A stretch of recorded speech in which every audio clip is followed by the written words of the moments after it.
It is our desire to help you to identify how you're doing emotionally or vibrationally. Because if you can improve the way you feel just a little bit, your whole point of attraction shifts. When you are in vibrational alignment with what you want and who you are, we call that allowing.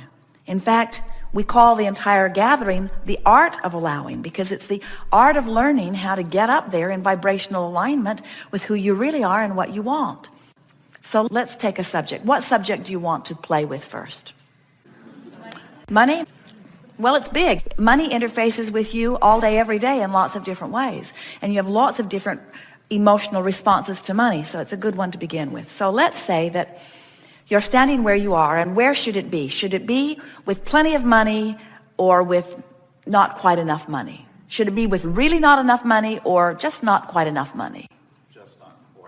Just not quite enough money. So here you are, and it doesn't matter where you are. So here you are, and so you're having responses to life, you're having conversations with yourself, you're having thoughts in your own mind, you're giving your attention to this subject of money. So let's say that you went to the mailbox, you got the American Express bill, you had no idea how much you spent, it knocks the wind out of you, you know that there's not enough to pay it, you're thinking about how you need to call them and make some sort of other arrangements, and you have this knot in the pit of your stomach that we would describe as not so much fear, although maybe fear, but true annoyance, disappointment, concern, discomfort about money.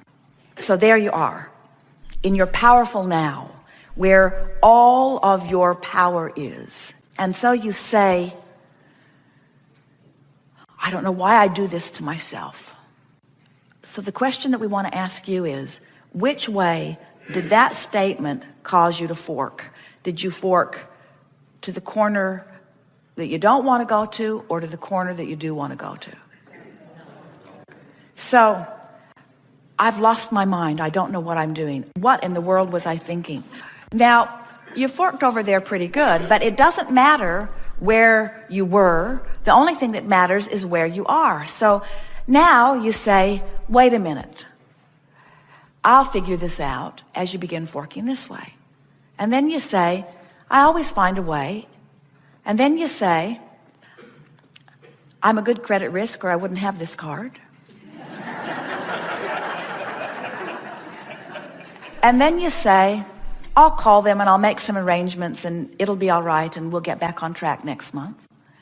In other words, you don't solve anything this red hot minute. You just do your best to start listing in the direction of where you want to end up. Because if you continue to fork in that direction, you're going to eventually have a manifestation that's not going to please you when you get there. And this is the thing that we really want you to hear. Negative emotion within you means that you are systematically marching toward manifestations that you're not going to like when you get there. Now, 99% of every creation is complete vibrationally before you see any manifestational evidence of it. So this is a wonderful thing to keep in your mind, isn't it? Because in every moment you're offering a vibration that is causing you to lean one way or the other. And since 99% of every creation is complete before you see the evidence, you can get pretty well in the direction of something you don't want, sometimes so far that you can't stop the momentum of it. Sometimes we see people, they'll have an experience where something will happen, and they'll say, it came out of the blue. And we say, no, it didn't. It didn't come out of the blue. You've been marching systematically in that direction for a long time. You were just oblivious to the negative emotion. You were just forgetting that negative emotion means I'm headed in the direction of what I don't want.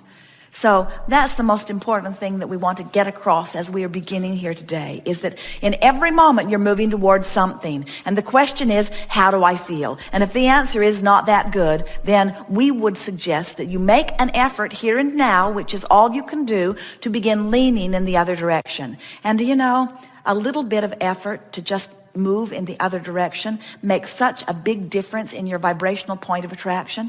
An effort of just a little more than a minute will shift your vibrational point of attraction so dramatically that something that hasn't happened in 2 years will happen almost immediately. It doesn't matter how long you've been without something that you want. When you clean your vibration up about it, the universe can deliver it to you quickly.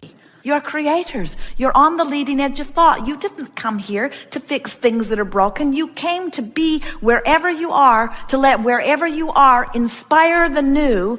And Source was so sure that where you were was the perfect place for you to be that Source said, we trust you as the leading edge of that which is us, to have a leading edge experience and to give birth to a desire. And when you do, we know you so much. We know you're worthy so much. We love you so much. We will join the desire that you give birth to.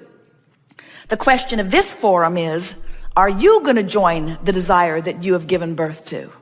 And if you don't, you will not be satisfied. In other words, you cannot hold yourself back. The evolution of every species is about contrasting experience, causing a preference to be born, Source agreeing with the preference. The difference is that the one-celled amoeba goes along with what Source is. The beasts of your planet go right along. The flora and fauna go right along. It's usually only the resistant humans that say, I'm not sure I'm allowed to want. Isn't this utterly selfish of me to want this? And we say, well, Source doesn't think it's selfish. Source went and became at one with it. And the reason that you don't feel good is because you have not joined Source in their agreement with your birthing of our evolution. That was really good.